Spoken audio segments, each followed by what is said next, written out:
ಸ್ನೇಹಿತರೆ, ನಾನು ಡಾಕ್ಟರ್ ಶಮೀನಾ. ಇನ್ನೊಂದು ಮುಖ್ಯವಾದ ಆರೋಗ್ಯ ಮಾಹಿತಿಯೊಂದಿಗೆ. ಅತಿಯಾದ ಸಕ್ಕರೆ ಸೇವನೆ ನಮ್ಮ ಆರೋಗ್ಯಕ್ಕೆ ಏಕೆ ಹಾನಿಕಾರಕ? ನೀವು ಪ್ರತಿದಿನ ಹೆಚ್ಚು ಸಕ್ಕರೆ ತಿನ್ನುತ್ತೀರಾ? ಹಾಗಿದ್ರೆ ಈ ವಿಡಿಯೋ ತಪ್ಪದೇ ನೋಡಿ. ಸಕ್ಕರೆ ನಮ್ಮ ದೇಹಕ್ಕೆ ತಕ್ಷಣದ ಶಕ್ತಿ ನೀಡುತ್ತದೆ, ಆದರೆ ಅಗತ್ಯಕ್ಕಿಂತ ಹೆಚ್ಚು ಸಕ್ಕರೆ ಸೇವಿಸಿದರೆ ಅದು ನಮ್ಮ ಆರೋಗ್ಯಕ್ಕೆ ಗಂಭೀರ ಸಮಸ್ಯೆಗಳನ್ನು ಉಂಟು ಮಾಡಬಹುದು. ಅತಿಯಾಗಿ ಸಕ್ಕರೆ ಸೇವಿಸಿದರೆ ದೇಹದಲ್ಲಿ ಹೆಚ್ಚುವರಿ ಕ್ಯಾಲೋರಿಗಳು ಸಂಗ್ರಹವಾಗುತ್ತದೆ. ಇದರಿಂದ ತೂಕ ಹೆಚ್ಚಳವಾಗಿ ಹೊಟ್ಟೆಕೊಬ್ಬು ಜಾಸ್ತಿಯಾಗಿ ಬೊಜ್ಜುತನ ಉಂಟಾಗುತ್ತದೆ. ಇದರಿಂದ ದಣಿವು, ಆಲಸ್ಯ ಬರುತ್ತದೆ. ಹೆಚ್ಚು ಸಕ್ಕರೆ ಸೇವನೆಯಿಂದ ರಕ್ತದಲ್ಲಿನ ಸಕ್ಕರೆಯ ಪ್ರಮಾಣ ಹೆಚ್ಚಾಗಿ ಇನ್ಸುಲಿನ್ ಸರಿಯಾಗಿ ಕಾರ್ಯನಿರ್ವಹಿಸದೆ ಮಧುಮೇಹ ರೋಗ ಉಂಟಾಗುವ ಸಾಧ್ಯತೆ ಹೆಚ್ಚುತ್ತದೆ.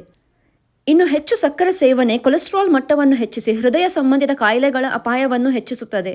ಇದೂ ಅಲ್ಲದೆ ಸಕ್ಕರೆ ಹಲ್ಲುಗಳಲ್ಲಿ ಬ್ಯಾಕ್ಟೀರಿಯಾ ಬೆಳವಣಿಗೆಗೆ ಕಾರಣವಾಗಿ ಹಲ್ಲಿನ ಕೊಳೆತ, ಹಲ್ಲಿನ ಸವೆತ ಮತ್ತು ನೋವು ಉಂಟಾಗುವ ಸಾಧ್ಯತೆ ಇದೆ.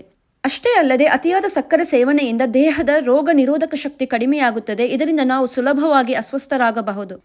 ಇನ್ನು ಅತಿಯಾದ ಸಕ್ಕರೆ ಸೇವನೆಯಿಂದ ಉರಿಯೂತ, ಇನ್ಫ್ಲಮೇಷನ್ ಹೆಚ್ಚಾಗಿ ಮೊಡವೆ, ಪಿಂಪಲ್ಸ್, ತೈಲಯುಕ್ತ ಚರ್ಮ ಮತ್ತು ಚರ್ಮದ ಕಾಂತಿ ಕಡಿಮೆಯಾಗಬಹುದು.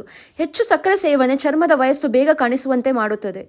ಆದರೆ ಸಕ್ಕರೆಯನ್ನು ಸಂಪೂರ್ಣವಾಗಿ ತ್ಯಜಿಸುವ ಅಗತ್ಯವಿಲ್ಲ, ಆದರೆ ಮಿತವಾಗಿ ಸೇವಿಸುವುದು ಅತ್ಯಂತ ಮುಖ್ಯ. ಆರೋಗ್ಯಕರ ಜೀವನಕ್ಕಾಗಿ ಕಡಿಮೆ ಸಕ್ಕರೆ ಮತ್ತು ಸಮತೋಲನ ಆಹಾರವನ್ನು ಅನುಸರಿಸಬೇಕು. ಈ ಮಾಹಿತಿ ಉಪಯುಕ್ತವಾದಲ್ಲಿ ಆದಷ್ಟು ಶೇರ್ ಮಾಡಿ.